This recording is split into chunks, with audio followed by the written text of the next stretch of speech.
I'm actually making 3 videos in one day. This is absolutely bonkers, and just when I thought, well, no announcement today, nothing else to talk about, who else but Paizo comes out of nowhere, well, not nowhere, comes out of left field and just tackles us with the biggest announcement I've seen so far. So big that I read the first half of the post and just thought, I'm just gonna read it out loud in the video, explain what I'm reading, because oh my god, this changes a lot. Paizo announces system-neutral open RPG license. This is insane.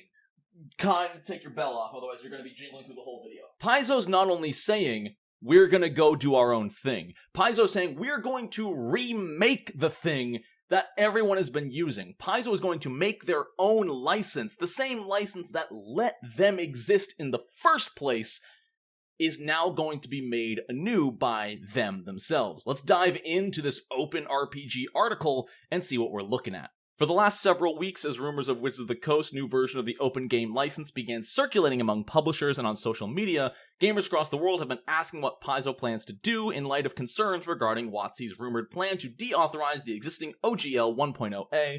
We have been awaiting further information, hoping that Wizards would realize that, for more than 20 years, the OGL has been a mutually beneficial license which should not and cannot be revoked. While we continue to await an answer from Wizards, we strongly feel that Paizo can no longer delay making our own feelings about the importance of open gaming a part of the public discussion. Paizo is literally saying, Wizards, it's been a week and a half, you had your chance. We are speaking up before you do. How does that look for WotC? How does that look for Wizards that their direct competitor gave them a week and a half and then said enough is enough, we're stepping in? This line is incredible. We believe that any interpretation that the OGL 1.0 or 1.0a were intended to be revocable or able to be deauthorized is incorrect with good reason. We were there. Paizo owner Lisa Stevens and Paizo president Jim Butler were leaders on the D&D team at Wizards at the time. Brian Lewis, co-founder of Azora Law, the intellectual property law firm that Paizo uses, was the attorney at Wizards who came up with the legal framework for the OGL itself. Paizo was literally there for every step of the OGL process being written. They also mentioned they've worked very closely with Ryan Dancy, who I said was the visionary who conceived it in the first place. I didn't say that. It says that on the page. I stole it. I'm stealing from you, Paizo. Sue me. It blows my mind that Paizo has the gall to say this.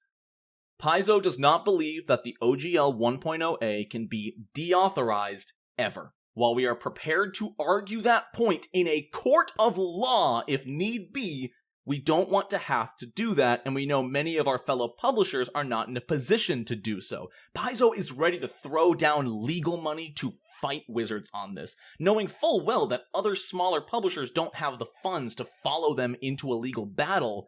They're still willing to go mano-a-mano with the literal dragon to take it on, and I think that is so freaking respectable. That's where I stopped reading, and everything here on is blind to me. As Paizo has evolved, the parts of the OGL that we ourselves value have changed. When we needed to quickly bring out Pathfinder 1st Edition to continue publishing our popular monthly adventures back in 2008, using Wizards language was important and expeditious. But in our non-RPG products, including our Pathfinder Tales novels, the Pathfinder Adventure card game, and others, we shifted our focus away from D&D tropes to lean harder into ideas from our own writers. By the time we went to work on Pathfinder 2nd Edition, Wizards of the Coast's open game content was significantly less important to us, and so our diviners, the Paizo diviners. And so our designers and developers wrote the new edition without using Wizards' copyright expressions of any game mechanics. While we still published it under the OGL, the reason was no longer to allow Paizo to use Wizards' expressions, but to allow other companies to use our Are you serious? What? There's actually no OGL? There's no OGL in PF2. What? Is there actually no OGL usage or SRD usage in PF2? I thought a lot of what they used was technically considered SRD, but Paizo is very confident it's not. which means we might see PF2 going completely unchanged. They'll just take the SRD out of any future publication and nothing changes, which is incredible. People don't need to learn a whole new game or slightly different game.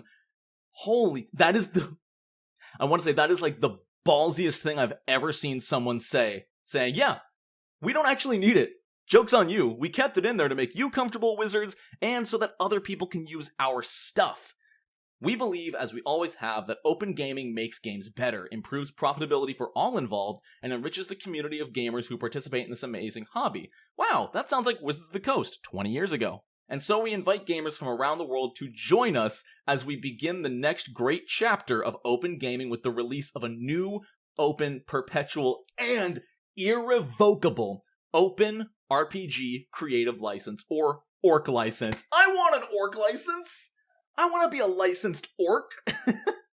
The new open RPG creative license will be built system agnostic for independent game publishers under the legal guidance of Azora Law, an intellectual property law firm that represents Paizo and several other game publishers. Paizo will pay for this legal work. They're going out of their way to pay for it and write it and publish it, and it sounds like specifically lock themselves in. They're not pulling some loophole like Wizards has that they found in that legal document. They are going to write it airtight so that even if they do explode and become the next Hasbro 20 years from now, they can't go back on this, and I respect the hell out of that. We invite game publishers worldwide to join us in support of the system-agnostic license that allows all games to provide their own unique open rules reference documents that open up their individual game systems to the world. To join the effort and provide feedback on the drafts of this license, please sign up by using this form. Holy cow, this was real. Someone sent me this link, which I'll show just what it shows on screen right here. Someone sent me this like 6 hours ago, and I'm like, that's weird. That's a little sus. How does someone have this? Wow, it's actually real. In addition to Paizo, Kobold Press, Chaosium, Green Ronin, Legendary Games, Rogue Genius Games, and a growing list of publishers have already agreed to participate in the Orc license, and in the coming days we hope and expect to add substantially. Let's freaking go, Paizo! Paizo's literally rallying the troops. They're saying everybody who's going to be affected by this, everybody who's going to be hurt by the OGL changes, everybody who needs to fight back against this, join up. Let's all rise against the dragon, and together, as this massive party of adventurers, take out this final boss. This is getting cheesy, but it's just so apropos and poetic. Apropoetic. The Orc will not be owned by Paizo, nor will it be owned by any company who makes money publishing RPGs. Azora Law's ownership of the process and stewardship should provide a safe harbor against any company being bought, sold, or changing management in the future and attempting to rescind rights or nullify sections of the license. Ultimately, we plan to find a nonprofit with a history of open source values to own this license. Oh my god! This absolute Chad power move! Paizo is literally just going down the list of, they're not outright saying Wizards did this, but someone could do this, so we're doing this instead to prevent it. Someone could do this, so we're doing this to prevent it. We're doing foresight, Holy cow. Of course, Paizo plans to continue publishing Pathfinder and Starfinder even as we move away from the OGL. Since months' worth of products are still at the printer, you'll see the familiar OGL 1.0a in the back of our products for a while yet. While the Orc license is being finalized, we'll be printing Pathfinder and Starfinder products without any license, and we'll add the finished license to those products when the new license is complete. We hope that you will continue to support Paizo and other game publishers in this difficult time for the entire hobby. You can do your part by supporting the many companies that have provided content under the OGL. Support Pathfinder and Starfinder by visiting your local game store. Yep, take advantage of discount code OPENGAME. They're giving you 25% off. Oh no! Do you know how many comments I've seen of people saying, yeah, when I saw the OGL stuff go down, I bought all the Pathfinder books, and now they're suddenly 25% off. No! Support Kobold Press, Green Ronin, Legendary Games, RFC, Rogue Genius Games. Sorry, I always call Roll for Combat RFC. It's just second nature. And other publishers working to preserve a prosperous future for open gaming that is both perpetual and irrevocable. We'll be there at your side. You can count on us not to go back on our word. Forever. Paizo Inc. Holy shit. This changes everything. Paizo just stepped out arms wide open and said, come here, come on, we'll protect you. We have a house. We don't have a mansion like WotC, but we have a house, and we're more than happy to share it with you. So come in, get out of the rain, get under the roof, and join our new license as it opens so we can protect your content. This is incredible. They're basically trying to find a way to remake OGL 1.0, make it even tighter. They're getting the original writers of the OGL on board to help with it. And again, they're adding those extra safety precautions, those security measures, so nothing can happen should somebody buy out Paizo or somehow get enough money that they become greedy. There is no going back on this. This is one of the biggest moments possibly in tabletop history. Like, counting the start as, the 60s, 70s, Gygax right away at the beginning to now, this is probably going to end up being in the top 5 most important moments in RPG history. I don't really have that much more to say on it, honestly. I could just keep repeating it. Obviously, there's going to be a link to this in the description, and I'll keep posting videos as Paizo releases more information, because this is mind-blowing. I expected Paizo to do something to protect their IP, something to keep Pathfinder 2E alive, maybe make a Pathfinder 2.1 to get away from it. I never expected them to go head to head against the big dog. Oh my god, I can't even talk. There's going to be a lot more to develop here. I'll keep you all updated. Thank you all for watching the videos here today. It's clear you really, really enjoy and appreciate the updates, so if you keep watching, I'll keep them coming.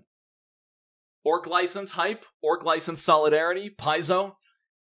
I already thought of you as the single greatest community-driven company on the planet. At the very least in the TTRPG sphere. And you've just gone above and beyond to prove that our trust is in the right place. So, thank you, Paizo, for everything you do. This past year has been incredible to watch what you can do. And from one player/GM of your system of the thousands of millions who hopefully will play it someday, thank you. Sincerely. I can't even talk! I'm overwhelmed! Thank you, Paizo employees, owners, CEOs, union members, people who play Pathfinder, third-party creators, everybody who makes all of this a reality. Thank you. It feels cool to say I was here talking about the TTRPG revolution. So, yeah, I'm gonna go lie down because I'm lightheaded. This is crazy.